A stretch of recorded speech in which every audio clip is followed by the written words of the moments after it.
Caangkeun mang ngong azan mandi karek prak. Harita rek jumaahan di jalan Caga.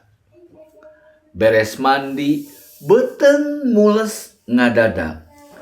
Sabab samemehna ngadahar rujak. Nepi ka masjid geus prak rek salat. Oh my god. Salat aya nu ngaganjel kuat. What? Lila-lila asa aya nu morosot kana alas salat. Direret ka handap aya anduk nu jiga babat. Omat sobat. Caangkeun tong talangke mun rek salat bisi leungiteun husu sobat.